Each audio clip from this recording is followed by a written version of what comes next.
nyama nyama nyama. Nyama. We nyama nyama nyama. Nyama. Nyama ya mtoto. Nyama. We nyama ya kichwa. Nyama. We mguu wa mtoto. Nyama. We mtamu sana. Nyama. We nyama nyama nyama. Nyama. We nyama nyama nyama. Nyama. We nyama ya kichwa. Nyama. We nyama ya mguu. Nyama. Mguu wa mtoto. Nyama. Umerojeka. Nyama. We nyama nyama nyama. Nyama. Kulungwa.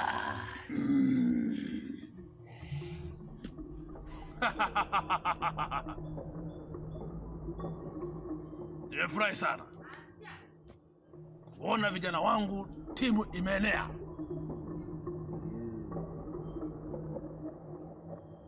Vipi kuhusu nyama ya jana? Mkuu, ile nyama ya jana aisee ilikuwa nzuri sana na tamu mkuu.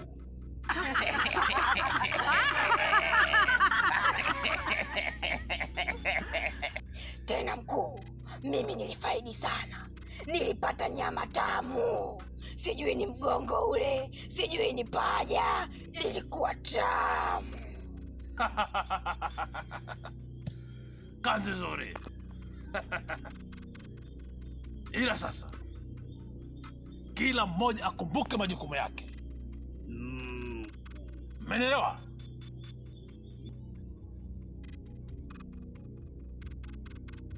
Kwa sababu tukiwa na ile mama, tusipokumbuka majukumu yetu, tutaadhiliwa.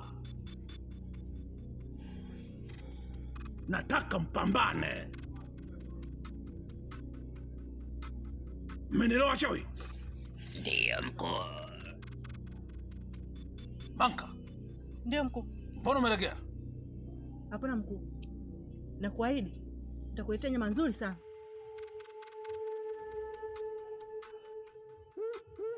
Angolile, Abe, mbona umekaa kinyonge? ni kweli kabisa mkuu. Mimi nilikuwa na ombi moja. Nahitaji kuwa mkubwa zaidi katika kijiji chetu. Yaani mabinti wote wawe chini yangu.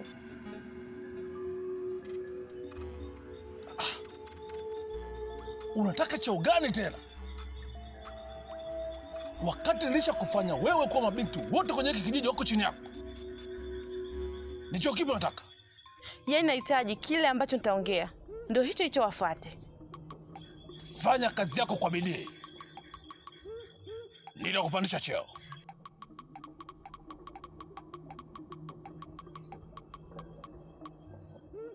Sasa basi, niwakumbushe tena. Kila mmoja akakumbuke kusimamia majukumu yake. Mmenielewa shauri? Ndiyo mkuu. Hatuna sababu ya kukaa muda mrefu. Tuondokeni.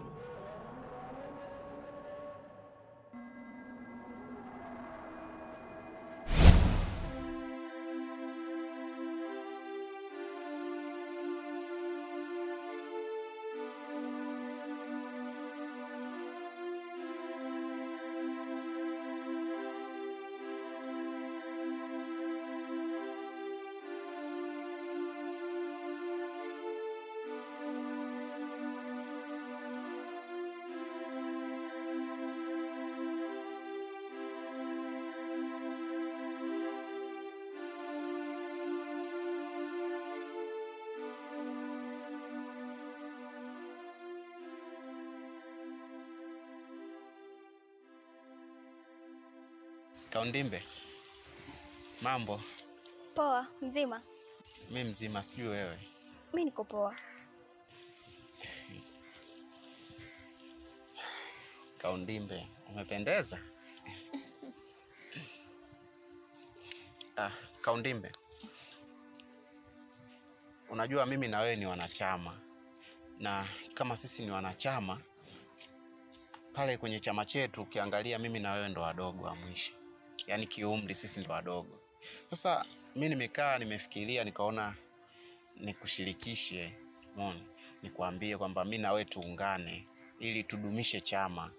Yaani inamaanisha kwamba mimi nakupenda, nataka uwe mke wangu Kaundimbe. Unaleta mazoea, si ndivyo? Sikia wewe, mimi simwogopi baba yako. Mamangu anaweza kawa ni gwiji kumzidi hata baba yako.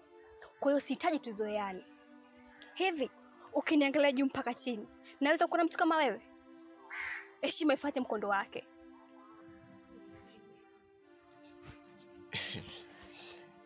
Kaundimbe, wewe hapo utakuwa tu umenielewa vibaya. Mimi maana yangu haikuwa mbaya. Mimi ninachomaanisha ni kwamba tuunganishe nguvu ili na sisi baadaye tuwe wakuu, tuwe wakubwa kama wazazi wetu, yani hivi nguvu zimeshiba. Alafu mimi hapa nakuwa king, nao nakuwa malkia. Au unaonaje? Nenda kamtafutie malkia ili wewe uwe mfalme wake. Lakini mimi Kaundimbe haiwezi kutokea.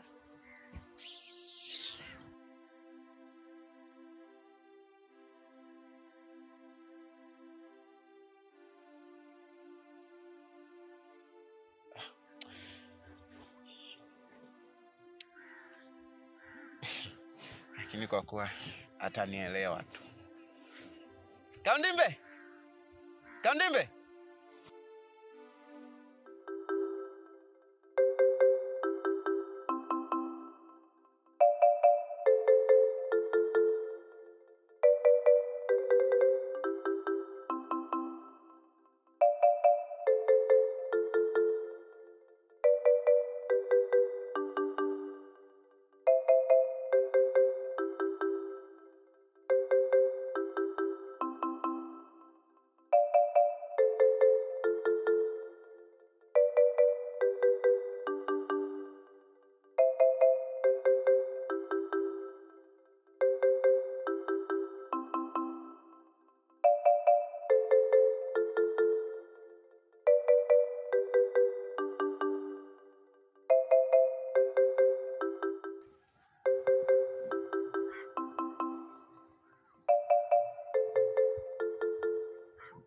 Jamani, tumefika. Anaanza nani kuchota? Mimi ngoja nianze jamani. Na utuchotee na sisi. Selvanga, siku hizi umepotea kweli yani. Hata uonekane uko mtaani. Sijui una shida gani. Ndugu yangu, babangu mkali atake tena nitoke nje. Muda wote nataka niwe ndani. Kama huyo haonekani, na Angolile naye. Si mnajua wadogo zangu. Sasa hivi nimeshakuwa mkubwa na majukumu mengi. Tena mengi mno. Hivyo basi kuniona nadra sana. Si mnajua tena hata mavazi nilovaa yanaashiria kabisa kuwa na majukumu. Nadhani mnajua kwamba nishakuwa dada mkubwa tena. Kwa hiyo sioni kama kuna kipingamizi chochote. Zaidi tu natamani na nyinyi wadogo zangu mkue kama mimi ili mvae mavazi kama haya. Kwani nyinyi muone raha?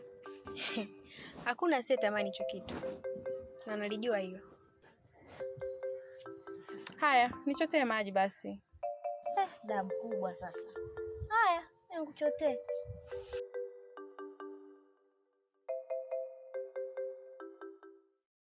Basi kujilaumu.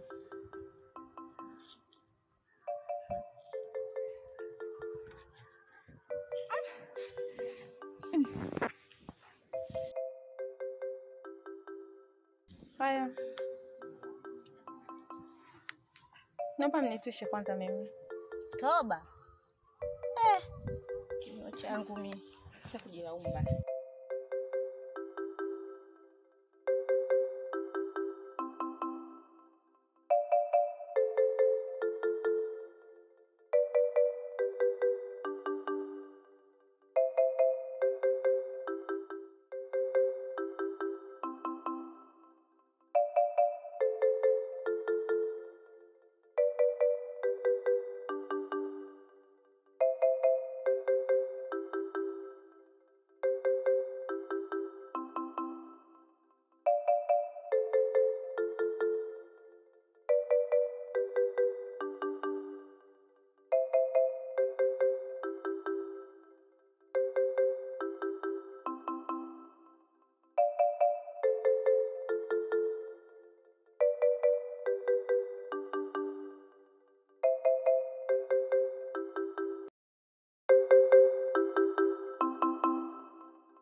Baba.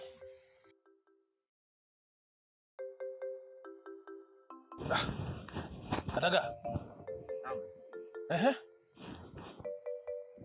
Mimi nimekusubiri kule muda wote naona utokei. Sasa nimeona nikufuate huku shambani nikuelekeze jambo langu, mimi nielekee huko barabarani kutafuta mifuko.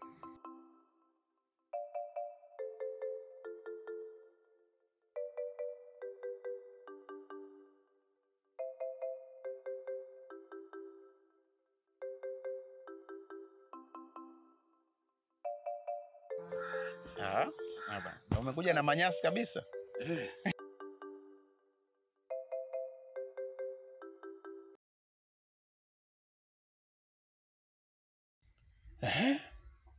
Kuna jambo gani mwanangu? Mimi kuna jambo linanitatiza sana mzee wangu. Na kama unavyojua, kwa sasa mimi nimefikia umri wa kuoa. Na kuna binti nimempenda sana. Anaitwa Kaundimbe. Nadhani unamfahamu. Lakini yule binti haonyeshi ushirikiano katika swala zima la mahusiano ambalo mimi namwambia tuyaanzishe. Sasa nimekaa nimefikiria nikaona mzee wangu pekee ndio ambao unaweza kulitatua hili swala na kunifanya mwanao nikapata furaha ya moyo wangu. Mimi najua wewe na mama yake Kaundimbe ni watu wa karibu sana na mnaelewana sana. Kwa hiyo kupitia we mzee wangu naamini hili swala utalifanya likawa jepesi sana mzee wangu. Tafadhali naomba unisaidie baba.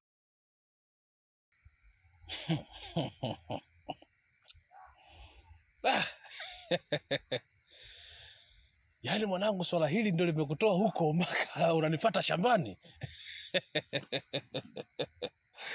Kwani sasa umekuwa.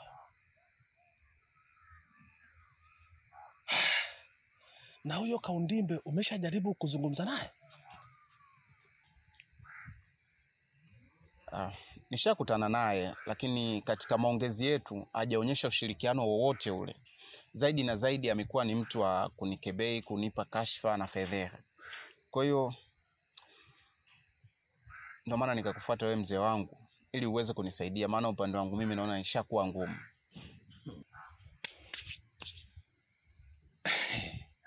Sasa wewe unampenda? Ndio nimempenda tena sana. Nitaenda kuzungumza na mama yake. Na lazima akubali tu. Watake asitake lazima olewe. Sasa mpaka nakuletaje ule hakujua ni nani? Hata mimi nashangaa. Ina maana amejisaulisha au amejisahau kwamba mimi ni Kadagaa, mtoto wa mzee Kikoti, gwiji la magwiji, Halijui hilo. Nataka nikazungumze na mama yake. Na najua mama yake hawezi kukataa. Wataanzaje kwanza kukataa?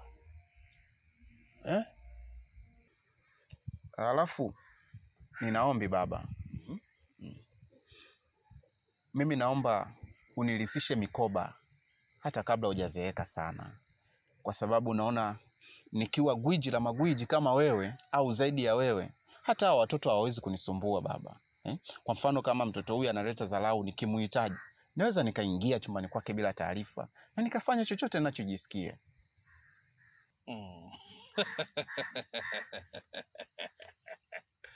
Kadagaa. Wewe bado kijana. Subiri. Mambo yakiiva utalisishwa tu. Lakini kwa ujana wako usije ukapewa vitu alafu kaanza kusumbua watu. Hapana, siwezi kufanya hivyo. Nitakuwa makini sana baba. Haya. Wewe kafanye kazi kwa bidii, utapata. Basi sawa baba. Ngoja mimi nikuache uendelee na shughuli zako. Mimi naenda hapo chini kutafuta mifuko, maana mvua zishakata. Najua watakuwa washaanza shughuli zao. Sawa mwanangu. Wewe nenda. Kazi niachie mimi.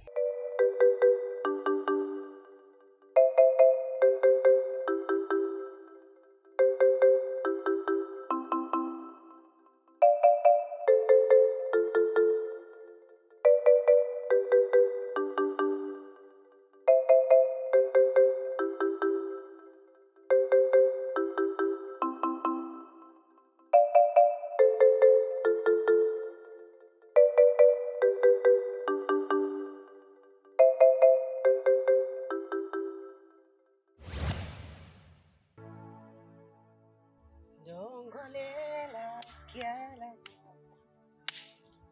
hapo ngwenda pakisu ungase no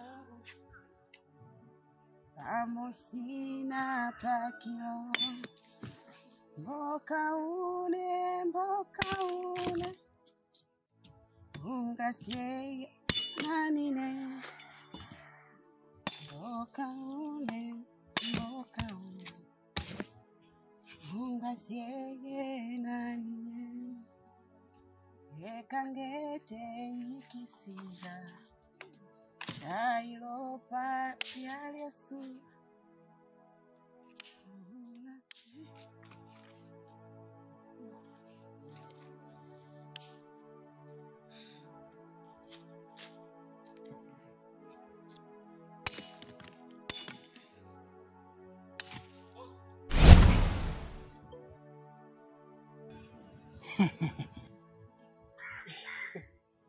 Mkuu, mbona paka mashambani? Kuna shida gani?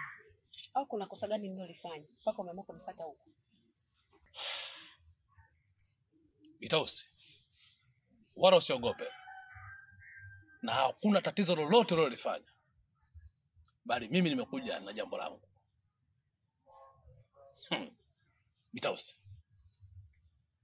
wewe unajua mimi na kijana pale nyumbani, lakini pia na wewe una binti pale kwako.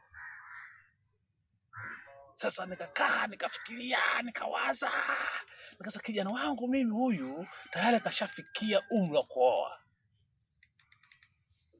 Sasa nikasema hapana, yuko mshirika mwenzangu. Kwa nini mtoto wa mshirika mwenzangu asiolewe na mtoto wangu?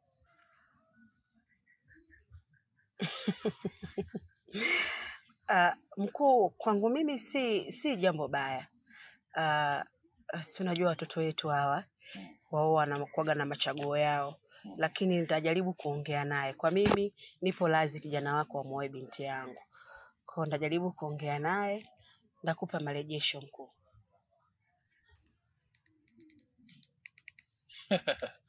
Hiyo itakuwa imekaa vizuri. Na jambo lingine nikwambie, kama kijana wangu mimi atamuoa mwanao, kumbuka kuna kale katoto kakwaza, lazima kae tukafanye nyama. Mkuu, umewaza mbali. Hapo kajuku kenyewe tutaanza kukagombania, mara tunataka tumle nyama. Sema nyama ya watoto wadogo inakuwa tamu. Tunatafunaga hadi mifupa. Bwana wewe. Basi sitakuangusha mkuu. Basi sawa. Nashukuru. Ulifanyie kazi haraka uwezekanavyo. Usijali mkuu. Nipate majibu kutoka kwako. Basi sawa, mimi nikuache. Asante.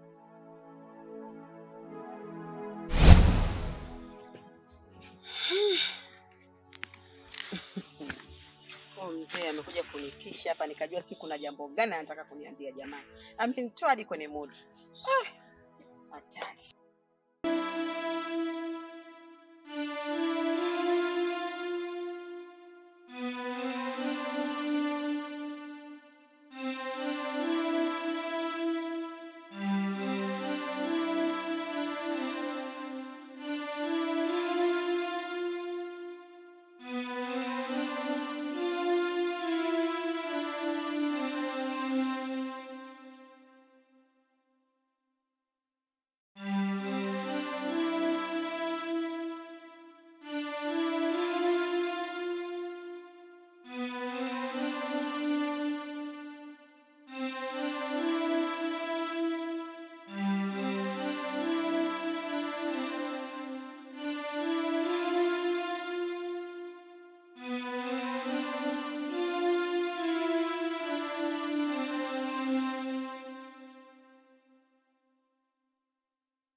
Abe kaka.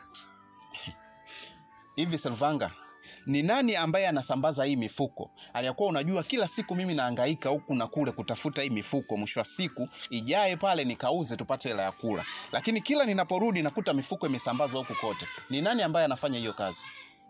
Hapana kaka, sijafanya hivyo mimi. Alafu nisingeweza kufanya hivyo wakati najua wewe ndio uliopanga na hivyo ni vitu vyako. Sawa. Yuko wapi huyo baba?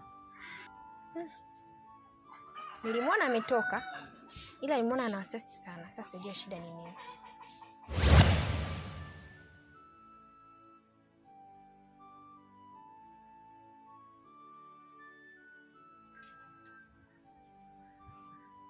Selvanga. Abe baba. Hebu ingia ndani.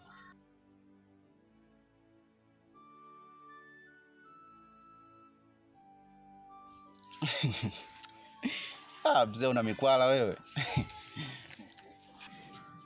Kadaga.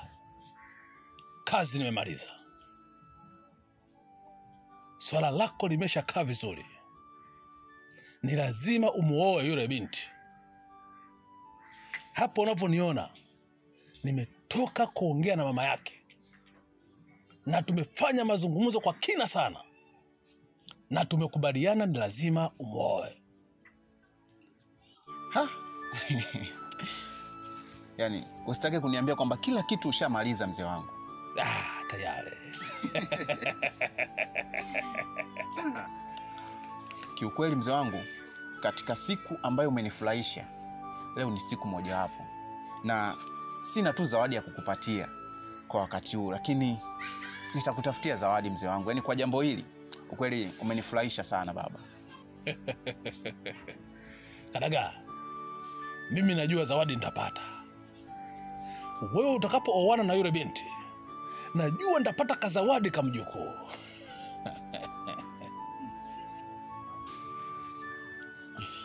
Sijakuelewa baba. Unamaanisha nini kusema kwamba utapata zawadi ya mtoto? Alafu mimi ninavyojua kwenye chama chetu ukizungumzia zawadi ya mtoto, naona kama unaniacha njia panda hivi. Kadaga, usio mwoga. Namaanisha kwamba nitapata mjukuu wa kuishi naye. Maana hata mimi nina hamu sana ya kuona mjukuu. Bila shaka umenielewa. Nimekuelewa baba.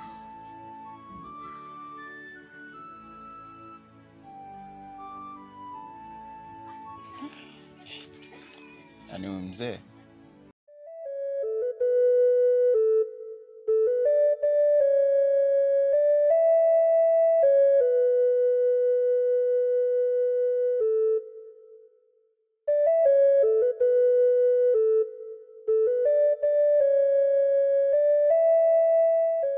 Kaondiwe binti yangu. Ujue mkuu kanitokea shambani. Niliogopa. Nikasema tumefanya kosa gani? Paka mkuu anatokea shambani. Alichoniambia sasa, eti kijana wangu ameshakuwa anatafuta mke wa kuoa, kwa kazunguka kijiji chote. Hajaona binti. Kakuona wewe? Mama, kiukweli mimi hapana. Hata kama tupo chini ya himaya, ila ikane sio kuchaguliana na wanaume. Kwa nini mimi unichagulie mwanaume? Kiukweli mimi kulewa na ule kijana wake siwezi.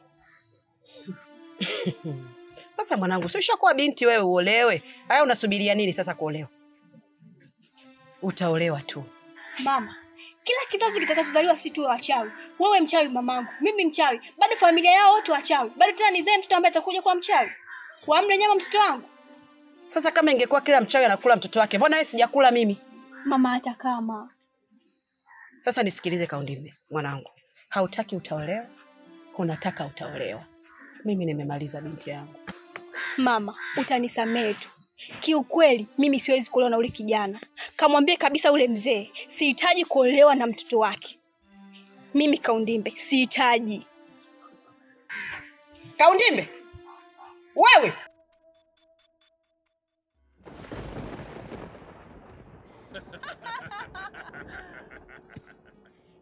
Mwanangu siende uchawini kuna mambo.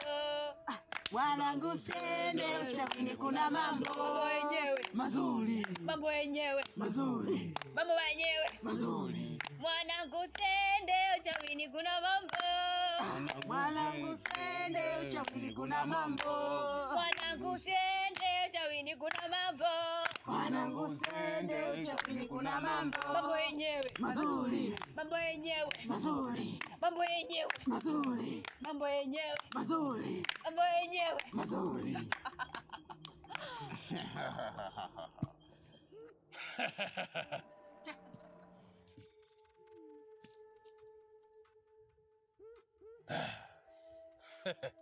Kazi leo ilikuwa ni ngumu sana, lakini tumepambana nayo mpaka tumeiweza. Yule leo hii wamemzika. Mimi ndio kikoti kubwa la maadui, pamoja na ugumu wake wote, lakini tumemweza. Sijui kabila gani yule.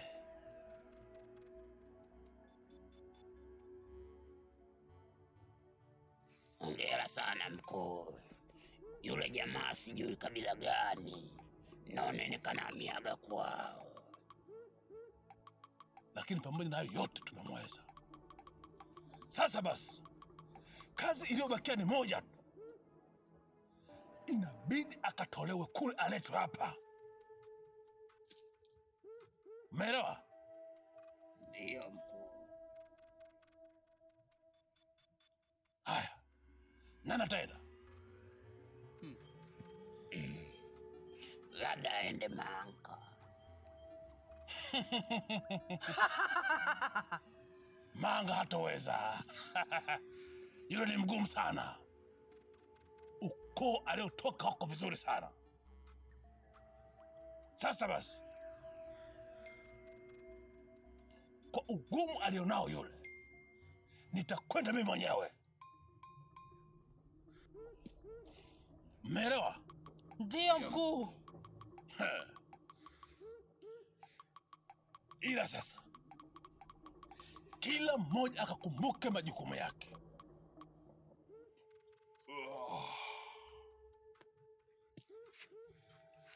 Mimi leo sitakuwepo kwenye kijiji,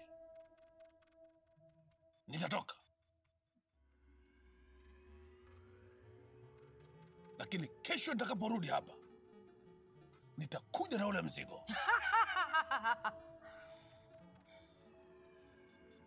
Maneno hapo eh? Kaundimbe, vipi kuhusu jukumu nilokupa? Mkuu, kuhusu kazi yangu ondoa shaka. Nimetengeneza ipo hivi. Safi sana Kaundimbe, ndio maana nakupenda. Karaga. Ndiyo mkuu. Jukumu lako linakwendaje? Kuhusu swala langu ondoa shaka kabisa mkuu. Kila kitu kipo sawa. Safi sana. Manga. Ndio mkuu. Kwa upande wako imekaje? Mkuu, kwa upande wangu kazi yangu imeenda vizuri sana. Vizuri. Bitos. Naam mkuu. Lile jukumu lako linaendaje? Kila kitu kiko sawa. Vile tulivyopanga ndivyo tunavyoenda. Kwa ondoa shaka. Jua kabisa Bitausi mnyama huwa ogopagi mtu. Anapopita kila kitu kinakaa pembeni. Kwa ondoa shaka mkuu, kila kitu kitakuwa kizuri. Vizuri sana. Angulile. Abe mkuu. Kazi yako uliopewa imefikia wapi? Ilikuwa ngumu sana mwanzoni, lakini nikaiweza. Imeenda sawa. Safi sana. Ndio maana naopenda. Sasa basi, mimi nitakaporudi kesho nitakuja na ule mzigo hapa. Hatuna sababu ya kukaa muda mrefu hapa. Tondokeni.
Ngojeni.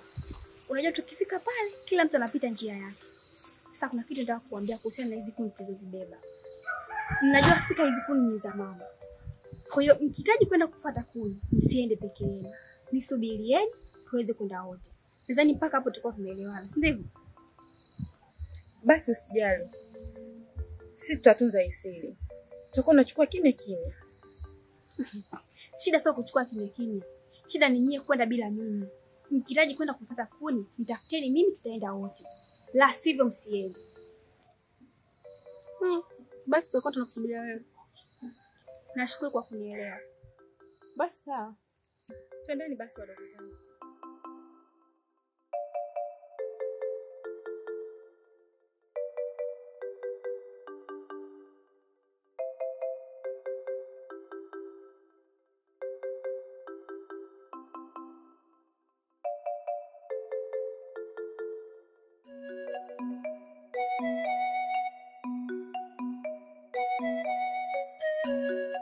Wewe Twanje, nimekutafuta ndani kote sijakuona. Kumbe huko nyuma. Haya niambie una shida gani? Sina shida dada, ila siko sawa tu. Haya niambie hiyo shida gani maana hauko sawa. Siko sawa tu. Sasa kama una shida mdogo wangu, huku mmoja kufuata nini? Ndani haujafanya usafi. Haujafuata kuni. Haujapika. Nimetoka kwenye kibarua nikuta chakula tayari, wewe ndo kwanza umekaa huko. Hamna hata kitu kilichofanyika. Alafu tabia yako kuagiza mtoni, unaenda kukaa masaa mawili. Hiyo tabia siipendi. Siipendi kabisa. Alafu dada, si unajua kule kisimani foleni na hizo barabara. Kwa mimi sijaona haja kunilaumu hapo. Alafu pia nachoka. Eti unachoka. Kati yangu mimi na wewe nani wa kuchoka? Naamka asubuhi, naenda vibaruani ili kupata pesa. Mahitaji ya humu nyumbani. Bado unasema unachoka. Okay basi, sawa. Tubadilishane basi. Mimi nibaki nyumbani, wewe uende ukafanye kazi. Sawa dada, nimekuelewa. Basi usikasirike. Najirekebisha.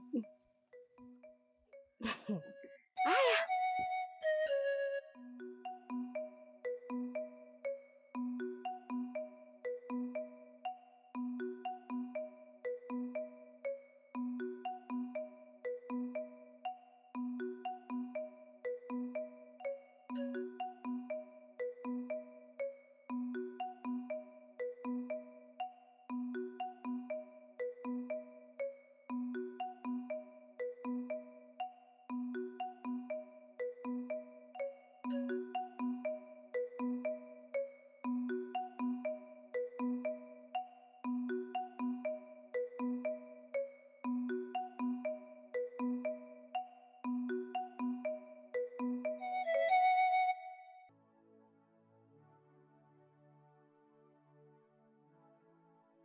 Mkuu, mguu huu unauona.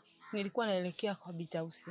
Na nikitoka kwa Bitausi, nilitaka nije kwako. Afadhali tumeonana hapa. Angolile. Kwangu una shida gani wewe? Mkuu, shida yangu mimi ni ile ile tu. Nahitaji uniongezee mamlaka. Tena mamlaka makubwa katika hichi kijiji. Ili wadada wote wanisikilize mimi.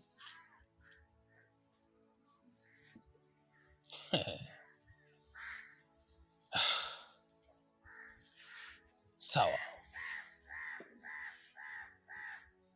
Lakini Angolile, kuongezewa mamlaka ni lazima ufanye kazi kwa bidii. Unanielewa? Ndio mkuu. Na bidii inamaanisha mimi sio bidii ya kuja kwenye vikao. Ni lazima utoe kafara kwa wengi. Hizo ndio bidii nazozungumzia mimi. Unanielewa? Nimekuelewa mkuu. Ila kuna kijana mmoja. Huyo kijana amenona sana. Yaani ni mzuri mno.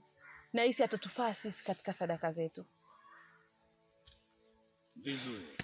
Nina imani utampenda.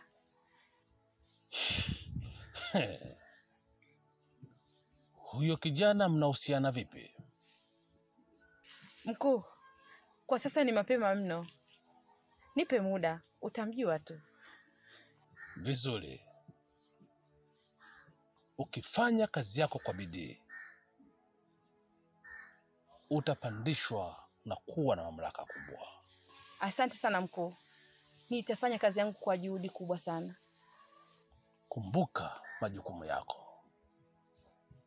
Asante sana mkuu. Na ukumbuke majukumu yako. Kuna lingine? Amna. Haya. Mimi acha niendelee na safari yangu.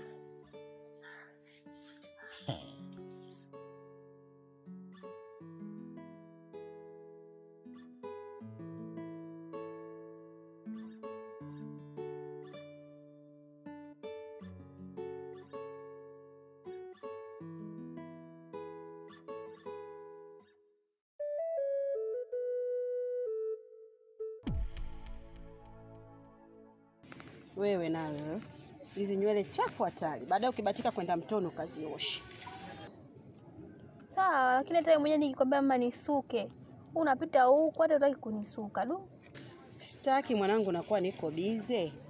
Wewe tunajua mvua zinanyesha hizi. Ukisema uache tu umekosa mavuno. Wewe unajua mwaka jana tumekosa. Na mwaka huu pia tukose. Mama kweli, lile shamba la kule chini nimeasi kwenda. Hivyo umeenda lini? Nimeenda shamba la chini na nimebahatika kukusanya kuni. Ziko pale kwenye mpela. Unatakiwa baadaye ukachukue. Maana mimi baadaye nina kikao. Si tumeelewana? Sawa mama. Gwiji wa magwiji. Hatari sana. Bitausi mnyama sio masiara. Bitausi mnyama sio mnyama, yani ni mnyama wa wachawi. Mama tena wewe hata una mfano. Yule mama tukakosea tu kidogo, ukampindisha hadi mdomo, nikasema huyu ni mamangu mie. Na wewe usahau. Maana sauje vitu kama hivyo. Alinikela bana. Nistakaki mambo ya ajabu ajabu. Babako naye alikuwa hivyo mfukunyuku. Na ndio maana nikaamua kumtoa kafara. Ila jamani ukifikiria kuhusiana na uchawi, wewe acha.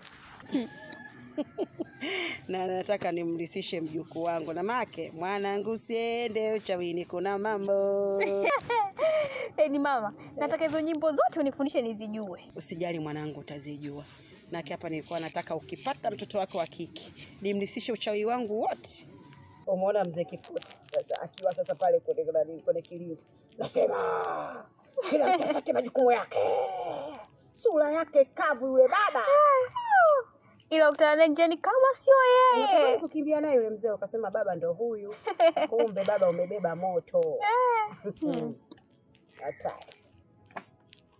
Ni mwenyewe gwiji wa magwiji. Ukisikia bitausi. Sio bitausi mnyama ndo nyamani. Unyama uchawi.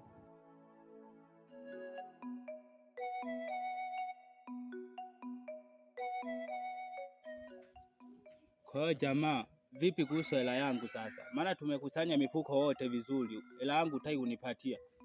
Sio kwamba nakudhulumu rafiki yangu. Wewe kama unavyojua ile mifuko haikutimia. Ile mifuko ilikuwa 30 na kule tunapouza wanaanza kupokea kuanzia mifuko 50. Kweli ni lazima nichanganye na mifuko ya mtu mwingine ili niweze kuiuza. Na ilipotoka pesa niligawana na yule. Na pesa iliyobakia nilikuwa na matatizo, niliitumia kuweka sawa mambo yangu. Kwa hiyo wewe umeamua kutibu sasa matatizo yako mwenyewe, ya kwangu yabaki vile vile, kwamba mimi ndio sina matatizo ama haya. Umekusanya mifuko ya nani wakati tunaokota mifuko hapa kijijini tuko wawili tu? Sema wewe ushazoea kunizulumu tu. Ni sawa Ngosha. Mimi najua hapa kijijini tunaofanya hii kazi ya kuokota mifuko ni wawili. Na tunapitia wakati mgumu sana kuzunguka kijiji kizima kutafuta mifuko. Lakini mimi sikupanga kukudhulumu. Ile mifuko ni kweli haikutimia na wewe mwenyewe unalijua hilo. Mimi siwezi kukuelewa kabisa. Labda ukitaka nikuelewe mimi uje na hela yangu. Ila kukuelewa kabisa ni uongo. Mimi nataka tu hela yangu ndio niweze kukuelewa. Yaani unataka kujifanya mjanja. Mimi mwenyewe mjanja kabisa. Yaani mimi mwenyewe mjanja. Hata ukinipeleka mjini mimi sipotei, ila wewe nikikupeleka mjini unapotea. Mimi mwenyewe mjanja, mimi nataka hela yangu. Basi sawa rafiki yangu. Mimi sitaki ufikie huko ulikofika. Kwa sababu wewe ni rafiki yangu wa muda mrefu sana Ngosha. Nitafanya kitu ili wewe uweze kulizika. Mifuko ya awamu hii yote tutakayokusanya nitakupatia wewe uweze kuiuze. Na baada ya kuuza, pesa utachukua wewe na wewe ndio ambaye utanigawia mimi pesa. Au unaonaje?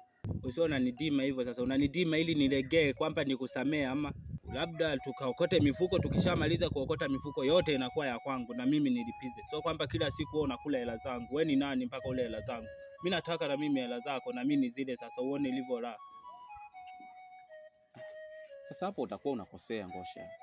Kwa sababu wewe mwenyewe unatambua mifuko ya awamu ile ilikuwa ni michache. Vipi kama mifuko ambayo tutakusanya awamu itakuwa ni mingi zaidi? Kwa hiyo uone kama utakuwa umechukua pesa nyingi sana. Bado umekula za kwangu. Na kuonea nini sasa? Poa, tuachane na hayo. Vipi sasa kale kama msichana ulichokuwa nani unakafukuzia kale ulikokuwa unaniambia umekapata? Ni matatizo tu juu ya matatizo. Kiukweli nimejitahidi sana kumuelewesha lakini ameshindwa kunielewa. Na sijui hata nifanyaje.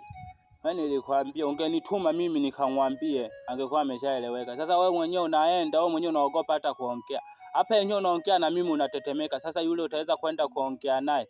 Wewe labda umeenda umemtazama tu kama yale video masikilini ya hivi. Tuachane na hayo Ngosha. Maana kwa wakati huu mimi siko sawa kabisa kuendelea kujadili hayo masuala ya mapenzi. Mimi ninachoona ni bora tuende kutafuta mifuko ili tuweze kupata pesa. Maana pesa ndo kila kitu. Na kama unavyojua familia zetu zinatutegemea. Sisi ndo vijana na sisi ndo nguvu kazi. Ila kanike nako ukatogilwa no. Ona na mimi naongea Kisukuma tena. Ako kama msichana unakapenda mno. Hebu tuwe tukatafute mifuko rafiki yangu Ngosha. Sawa. Ila sio kwamba kwa vile nimeongea hivi labda nikakuuliza kuhusu wako kama msichana ukajua nimebadilika. Hela yangu iko pale pale. Ujake.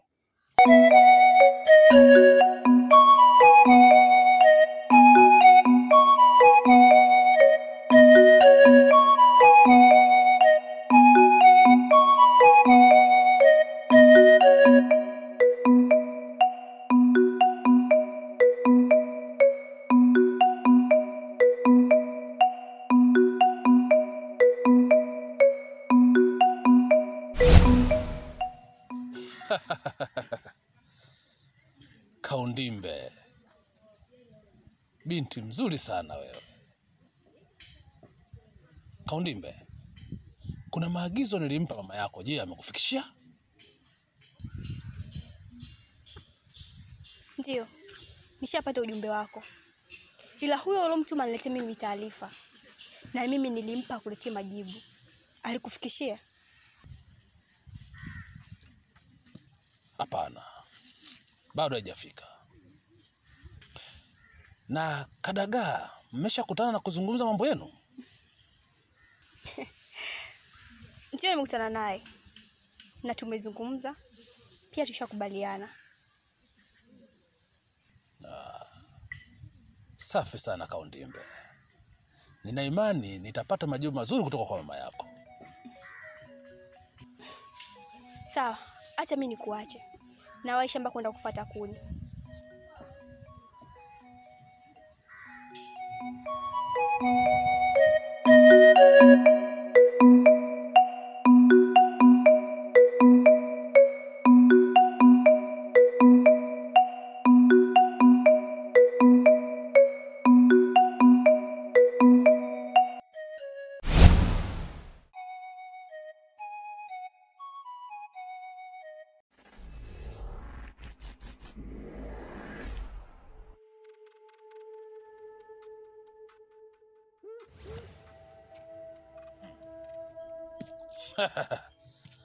Bitos. Ndio mkuu. Mbona leo umechelewa sana? Amna mkuu, lakini nisamee pia kwa kukuweka sana. Sawa. Bitausi, nimekuita hapa na jambo moja. Nimekutana na yule binti yako. Ndio. Nikazungumza naye. nilimuuliza kuhusu yale mazungumzo tulioongea mara ya kwanza. Kaniambia ameshayazungumza. Ndiyo. Ila majibu utanipa wewe. Hebu niambie. Naona majibu yatakuwa ni mazuri. Mkuu, majibu hayako sawa, lakini kwa naomba nafasi nyingine nizungumze na binti yangu. Naamini atanielewa. Kwa wakati huu kakataa kabisa, lakini naomba nafasi nyingine. Mimi ndaongea naye, atakubali tu. Ina maana hataki kuolewa?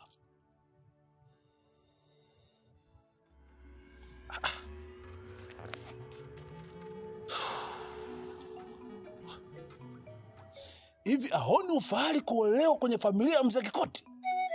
Na kijana wangu walishakutana. Kwa maelezo yake. Sasa yeye kinachofanya na goma ni kitu gani? Na umri wake unafaa kwa kuolewa? Anataka kuolewa na nani mwingine? Anakuwa mjeuri.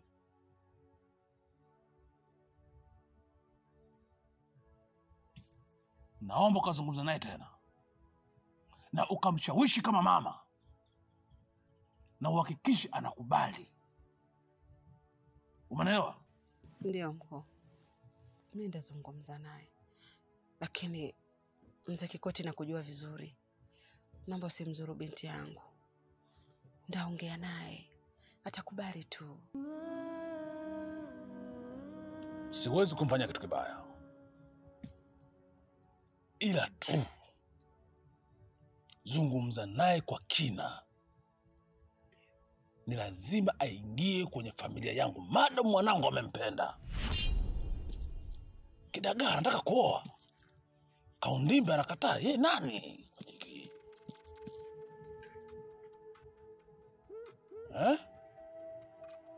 Kazungumza naye tena. Sawa? Sawa mkuu. Kuna jambo lingine jipya? Kwa upande wangu hamna mkuu, labda upande wako wewe. Mimi sina jipya. Basi kama ni hivyo, tunaweza tukaondoka.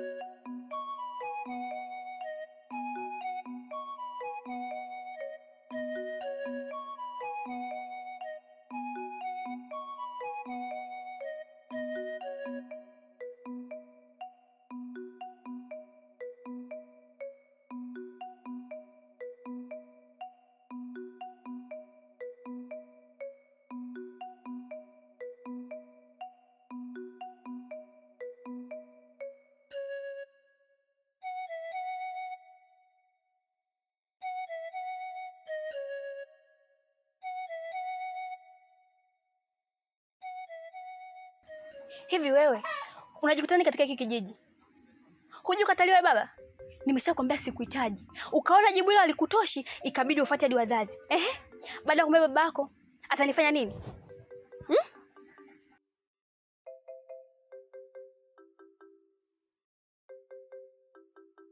Kaundimbe, ungenisalimia kwanza.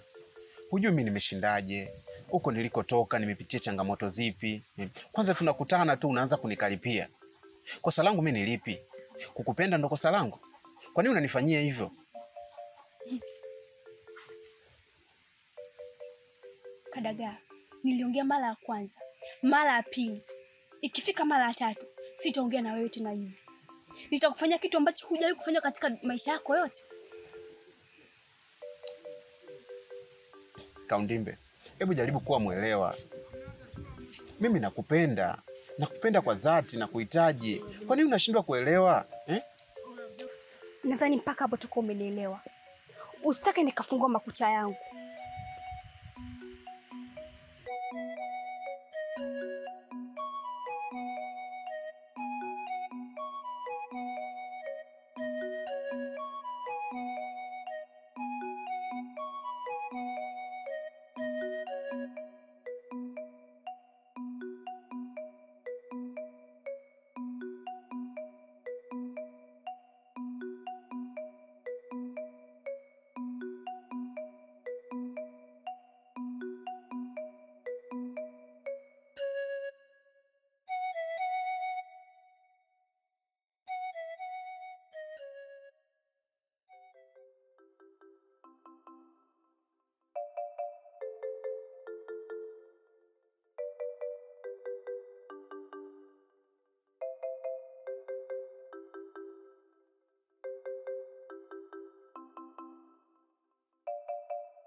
Binamungu hapa. Ah, binamungu pale.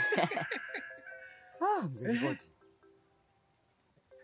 Aisee, ujio wako ulikuwa umenishtua, nikajua nimevamiwa nini. Sasa kuna jipya gani hapa kwako? Yangu, unajua ya mambo muda mrefu. Sawa, sasa Binamungu. Mimi napita nikasema ngoja nikupitie. Nikujulie hali ndugu yangu. Kwa sababu hata tu kwenye vikao naona uonekane. Sasa Hamna mzee Kikoti, ni mambo tu hapa na pale yanabana, unajua na familia ukiwa na ndugu na nini. Vitu vinakuwa ni vingi kidogo, lakini mimi nipo na nimesharudi sasa. Tunaweza tukafanya jambo na likaenda. Sawa, kingine. Sisi kikao kinachofuata tutakuwa na kitoweo.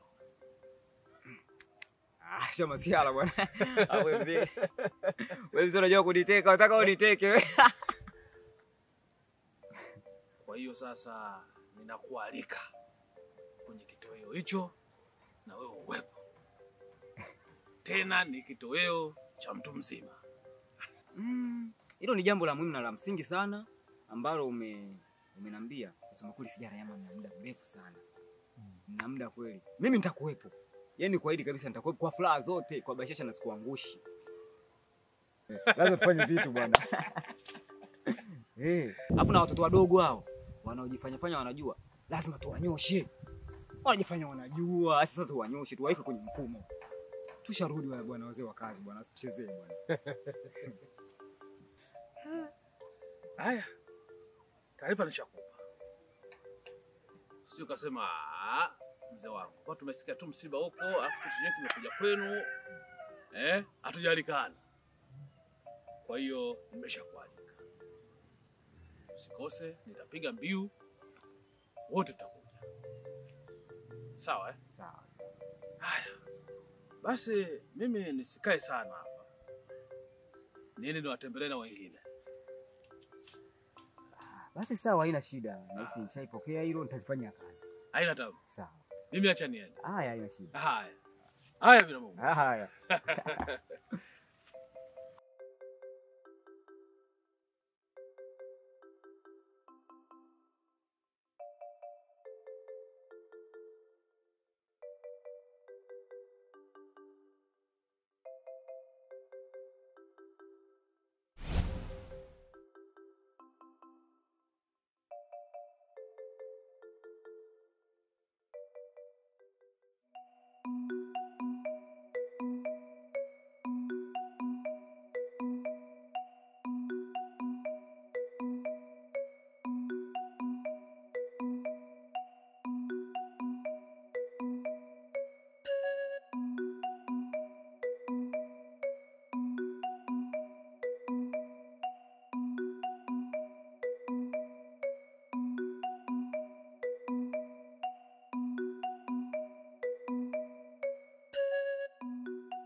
Mimi nakutafuta huko kutoka huko. Kwani wewe unanitafuta huko ujue kwamba na kazi huko ama? Tafuta kule. Tujadili kuhusu hizo kazi zako. Haiwezekani mtu wewe unatoka asubuhi, kurudi jioni, hela zenyewe sizioni. Sasa wewe unataka kuona hela. Mimi nishakwambia bado hatujauza mifuko. Tukiuza mifuko hela utaziona. Kila siku ni mifuko, vibaruani, mifuko. Hizo pesa zenyewe ziko wapi? Haya sawa. Hayo mifuko iko wapi? Mifuko iko kwa Kadagaa.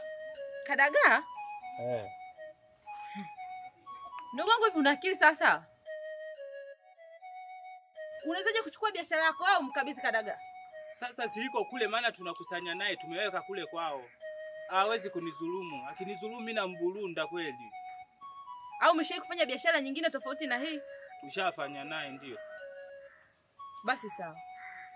Nahitaji kibanda cha kule nyuma kile. Ukimalizie mwenyewe peke yako. Uchukue tu hapa ulikandike. Unajua wewe tu utapata wapi? Sawa, tumekubaliana. Tumekubaliana. Kama ndio hivyo ndio hivyo. Sijui kufanya kazi za watu tu.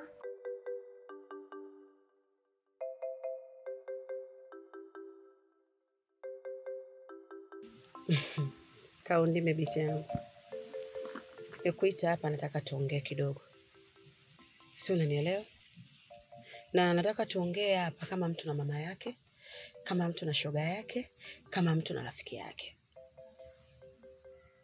Mwanangu, vipi kuhusu lile swala la Kadagaa? Mbona naona uko kimya? Mbona unijibu chochote mwanangu? Hebu niambie, ni kitu gani kinachosababisha wewe paka utaki kuolewa? Mama, mapenzi ni hisia. Na mimi msimamo wangu uko pale pale. Na kuhusiana swala la kukujibu, nilishakujibu mama yangu kitambo tu kwamba mimi simhitaji Kadagaa. Sasa mbona unalazimisha tena mama? Nilikuwa nataka sababu nyingine. Lakini sababu ya kusema eti sijui sio chaguo lako, hujampenda. Watu wengi huwa wanaingia kwenye ndoa sio kwamba wanaingia kwa mwanaume aliyempenda. Wanapendanaga ndani ya ndoa. Kwa hiyo hata wewe ukiolewa naye mwanangu, utaenda kumpenda umo ndani. Hebu niambie, wewe unipendi mimi? Mama, mimi nakupenda, lakini siwe fimba kunichapia mimi. Ninavyosema uolewe na Kadagaa, mimi nina maana yangu kubwa mwanangu. Kwa sababu mimi na wewe tumebaki wawili tu. Safari wa kumtoa kafara hayupo. Sasa unavoleta nganganga, aiza mimi, aiza wewe. Kati yetu mmoja natakiwa hatoki. Na mimi hapa siko tayari kukupoteza wewe. Sasa sijui wewe kama binti yangu uko tayari kunipoteza mimi mamako. Lakini mama, leo nilikuwa nimeamka na furaha zangu tele. Naona huko tunakoendea tunaenda kupotezea na furaha. Wewe subiri mimi ngakuchumie mboga, uje upike tule. Lakini kaliwazie tena. Lifanyie kazi ili Kaundimbe. Ujue tu linavyoniumiza mimi. Kama ungejua kama hili swala linaniumiza mwanangu, basi ungelifanyia maamuzi. Kwa lifikirie tena. Na kuomba binti yangu. Hebu lifikirie tena. Katafute mbwembo. Ndio nipike leo. Nimetamani kula mboga hiyo, mchunga nazi hamna. Na mboga ilivyokuwa kali ile, asiitaki tena. Katafute tu mbwembwe tu. Nilikuwa nasubiri nikuona tabasamu. Nimefurahi kukuona umecheka mamangu. Kuja nikakuchumia mboga unayoitaka wewe. Huwa unanikela. Kia Mungu. Haya kangilia mbwembwe.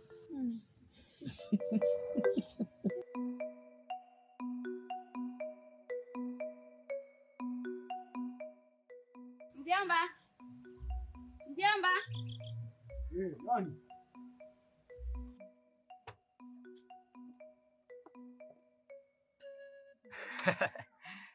Mjomba.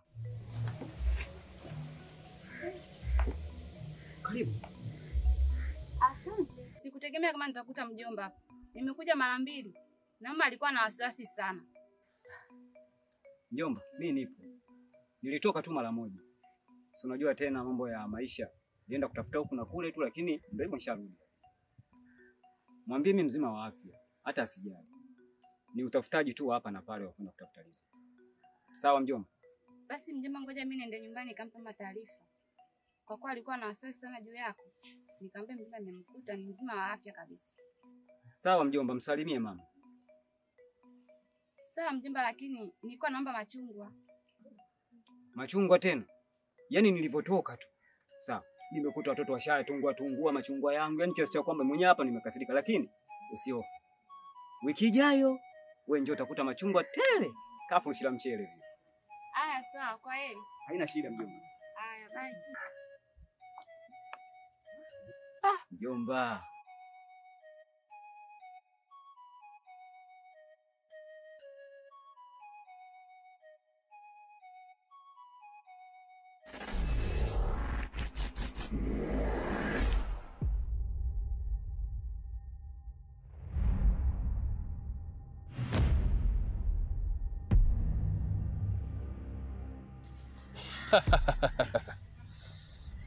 Kaundimbe, binti mzuri sana wewe. Kaundimbe, kuna maagizo nilimpa mama yako. Je, amekufikishia? Ndio, nishapata ujumbe wako, ila huyo ulomtuma niletee mimi taarifa, na mimi nilimpa kuletea majibu. Alikufikishia? Hapana, bado haijafika. Na Kadagaa, mmeshakutana na kuzungumza mambo yenu? Ndio, nimekutana naye na tumezungumza pia, tushakubaliana. Safi sana Kaundimbe. Nina imani nitapata majibu mazuri kutoka kwa mama yako. Sawa, acha mimi nikuache. Na wahi shamba kwenda kufuata kuni.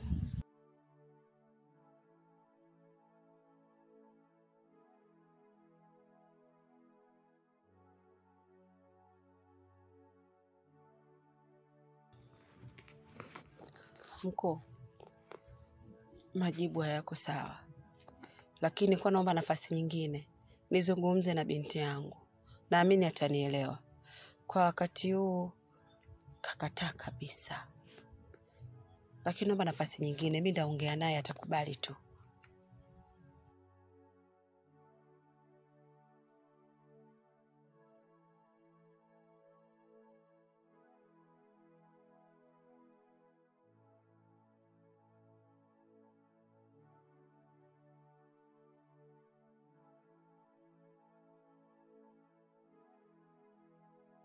Ndio mkuu, mimi ndazungumza naye, lakini mzee Kikoti nakujua vizuri, naomba usimzuru binti yangu.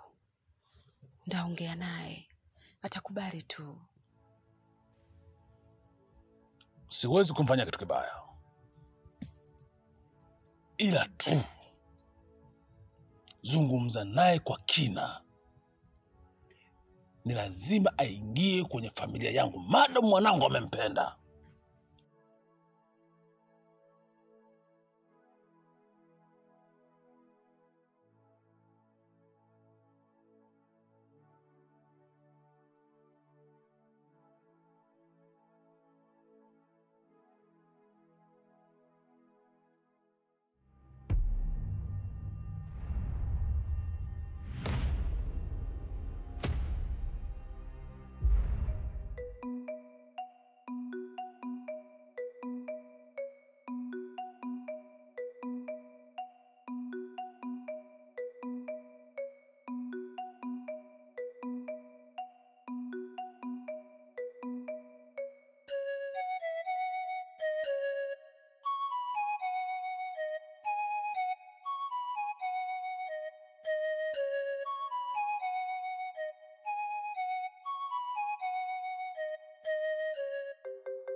Nyiki na Kaundimbe, mnaogelea humu, hamwogopi mamba? Hatuogopi. Wakati mnajua fika huu mto una mamba wengi. Haya, tokeni. Kaundimbe, njoo hapa.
Mzee, hata kaa nimemkuta.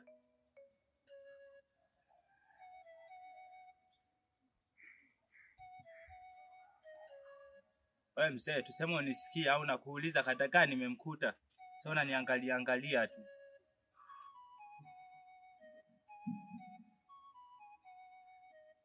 Sema mengine mimi naweza nikalifyata gola kabisa. Mimi nakuuliza hata kaa nimemkuta unaniangalia tu. Au unadhani mimi naogopa hayo mailizi yako na hilo linani ule vaa hapo?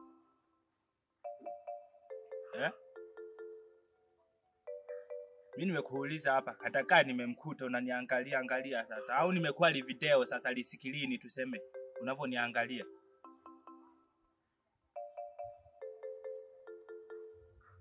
Hapo sasa sikao ukijua sikuogopi labda. Au nadhani nikiangalia hayo nadhani nakuogopa mimi. Sikuogopi. Mimi nina uwezo wa kufanya chochote hata kukufyata gola sasa hivi maafimbo mimi. Maana kuuliza unaniangalia tu.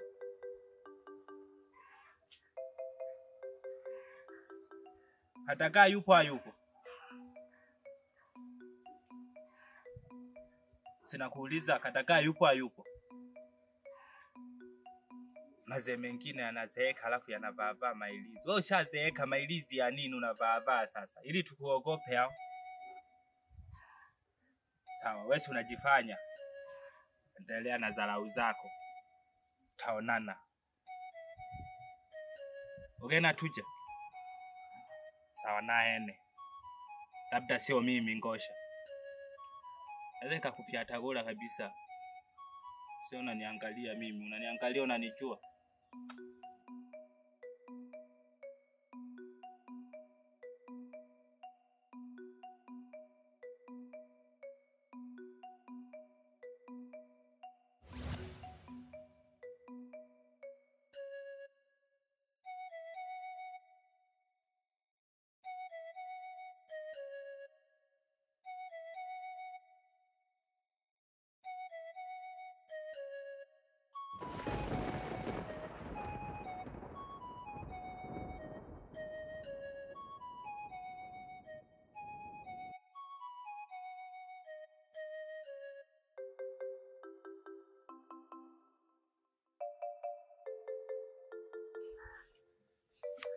Seme baba. Kwa sababu nilikuwa namuulizia tu kadagaa. Nisamee baba, sirudi tena. Kweli baba naomba nisamee. Mimi nilikuwa natania tu, nilikuwa nimemfuata kadagaa baba. Samee tu. Niko chini ya miguu yako. Samee baba.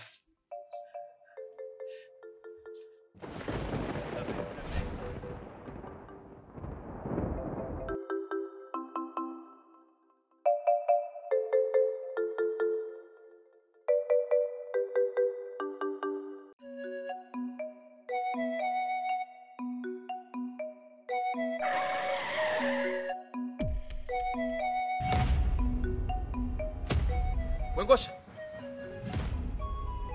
Wengosha.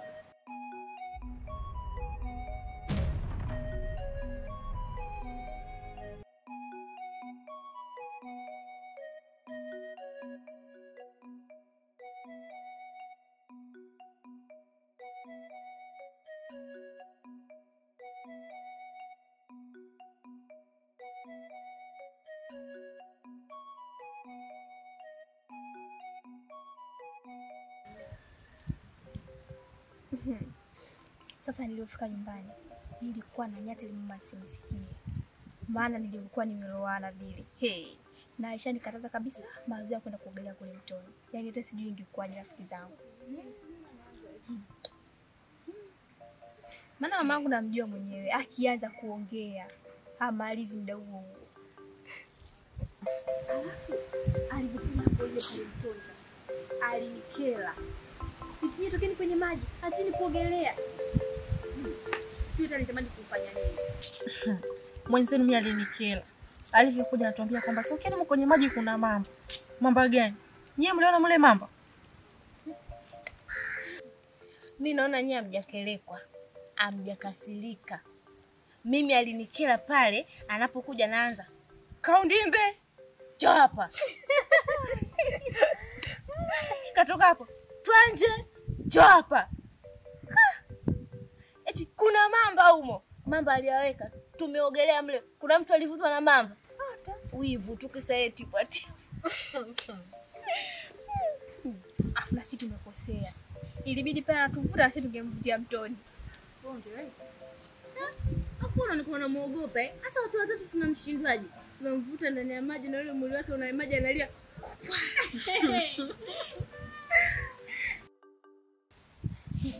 Tunasema mapema, alafu sasa hivi tukienda sasa kuogelea. Hatuogelei pale. Tunasogea kule chini. Hatupajua. Dogo kibuishi. Tuacheni ubea. Tunamsema damu kubwa ni sisi. Yangu macho. Alafu tulipoogelea pale mtoni tukarudi nyumbani. Hivi kuna mtu alioga nyumbani kwao kweli? Wewe ulioga? Nilioga. Mweza kwa mimi dadangu mkali. We.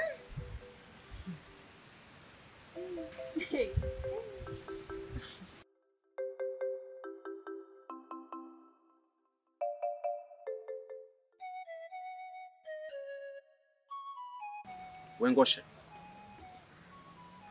Wengoshe. Hebu tulia kwanza, hapa uko sehemu salama. Unaweza kuniambia ni kitu gani ambacho kinakufanya unakuwa na hofu kiasi hicho?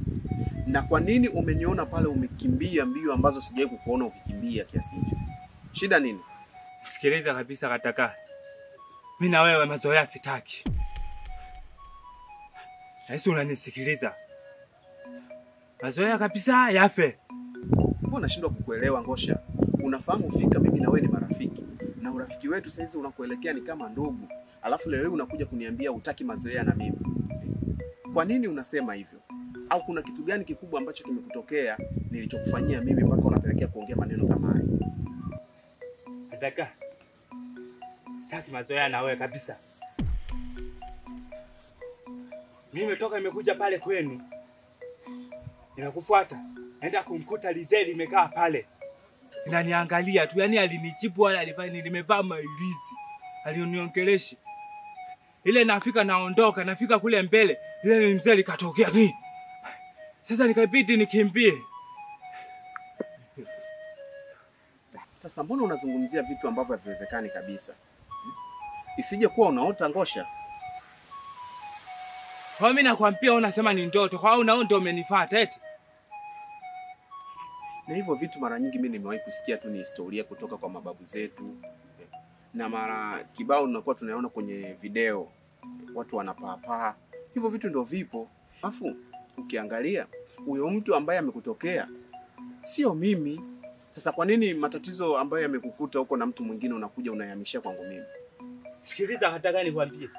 Kuanzia leo mimi sitaki mazoea na wewe. Okota mifuko kivyako na mimi niokote mifuko kivyangu. Sawa? Sitaki mazoea kabisa. Wengosha. Wengosha.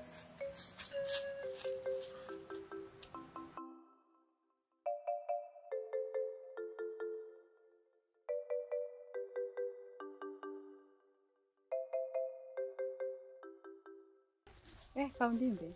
Vipi kwema? Kwema tu dada mkubwa. Ila huu mguu unaoona hapa nilikuwa nakuja nyumbani kwako. Afadhali tu nikutana na wewe njiani.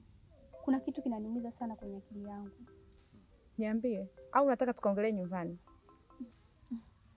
Hapana. Tuzungumzie hapa. Maana mamangu ni mkali sana, alafu sijamwaga wakati natoka. Bila shaka unaweza kuzungumza.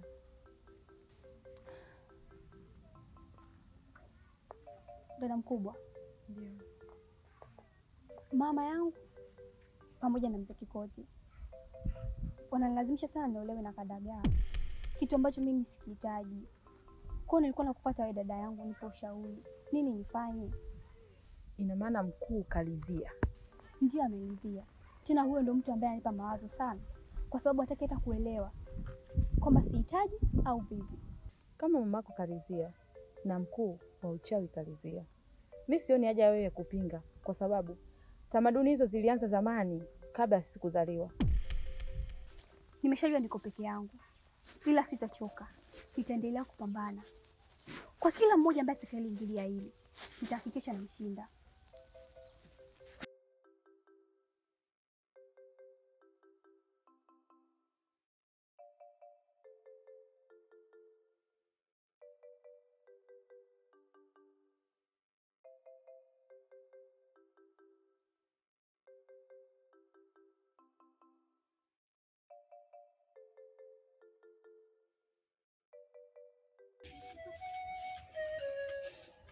Baba, mimi Kaundime bado ananisumbua sana, na kila njia ambayo naitumia kwake imekuwa ni ngumu sana kunielewa. Sasa sijui nifanye nini, maana nakumbuka mara ya mwisho hata wewe nilikufikishia hili swala na uliniambia kwamba utalimaliza, na uliniambia ushalimaliza, lakini bado naona imekuwa kipengele. Sasa sijui umefikia wapi mzee wangu. Kadaga, mimi najua kila kitu, na ujeuri wote ambao Kaundimba anakuletea mimi naufahamu, na maeneo yote ambayo wewe mnakutania mimi nayajua. Kwa najua kila kitu, na maneno yote mlikuwa mkiyazungumza mimi niliyasikia.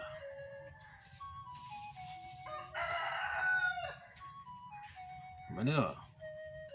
Sasa sijajua Kaundimba ni nini ama ana sababu zipi za kuleta ujeuri.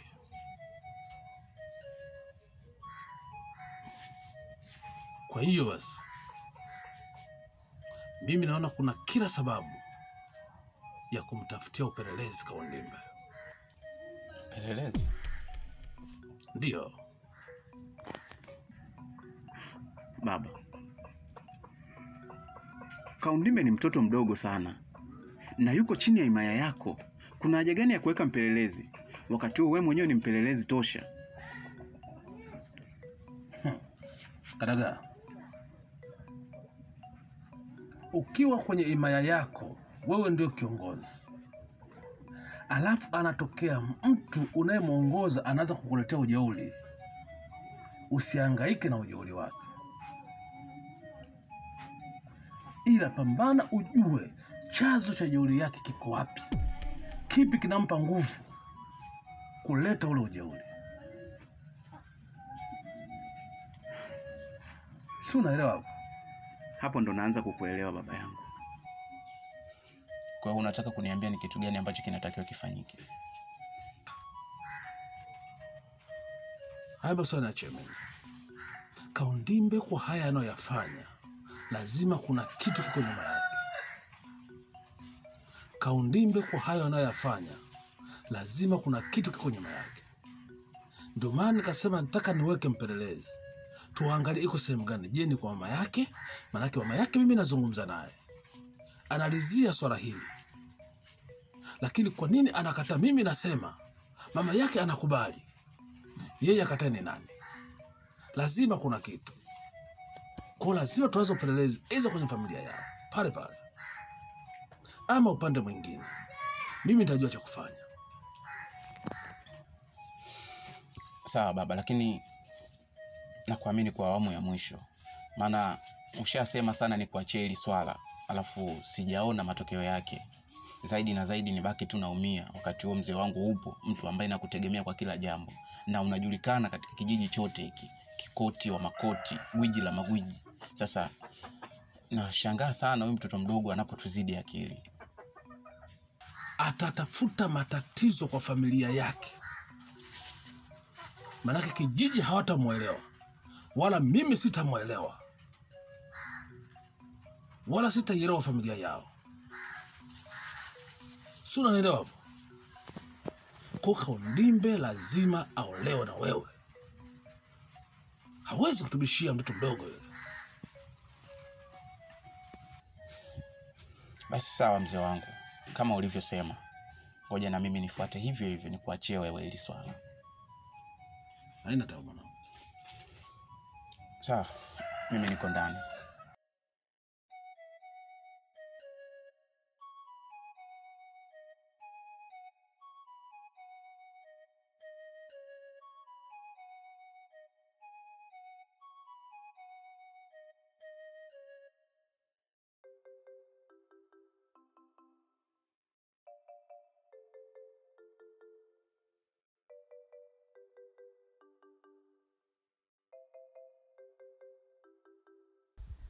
Heshima yako. Heshima yako.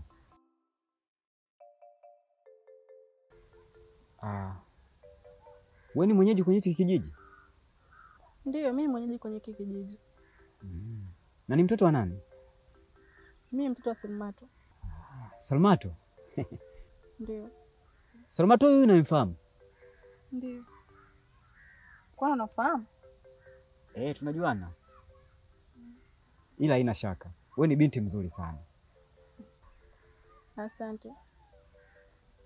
Ndio umekuwa kiasi hiki? Basi sawa. Tutazidi kufahamiana zaidi. Ila msalimie Salmato. Sawa, nitamsalimu.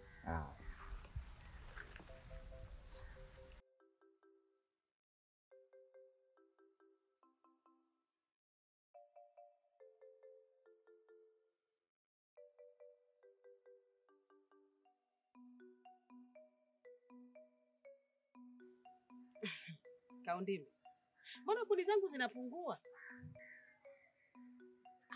Mama, mbona mimi nina ziko vile vile tu? Akati naziweka zile kuni, nilijua nilivyoziweka na nilivyozikuta tofauti, na zimepungua kwa wingi. Zimeenda wapi kuni zangu? Wewe usio umefanyia mchezo hapa shambani ujue. Kau. Jamani mama, sasa nikufanyie mchezo gani? Kuni zako ulipoziweka ndio umezikuta hivyo hivyo. Wewe unachokitafuta utakipata.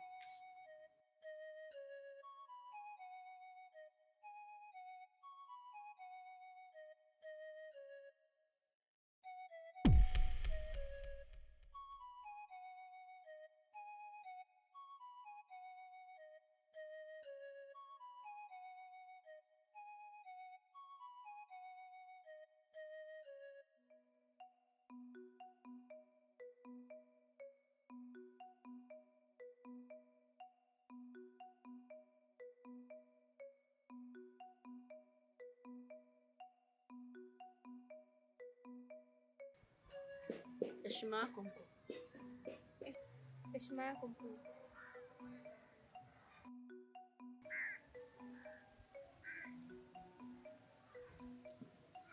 Heshima bila vitendo ni bure. Kitausi, hamna sababu ya kunipa heshima kama heshima zenu hazionekani kwa vitendo.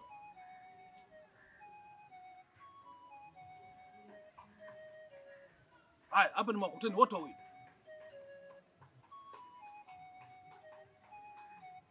Kaundimbe, unaweza kuniambia ni kwa nini unakataa kuona kadagaa?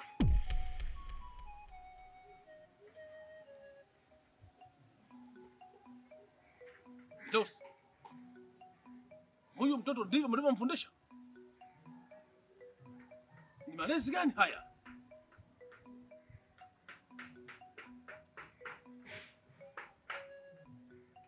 Sasa basi, sihitaji kuwa na mambo mengi. Kitausi, mimi naenda,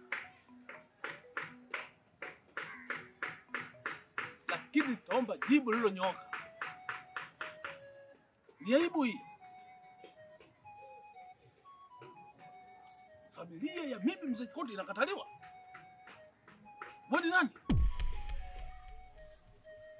Mimi naondoka,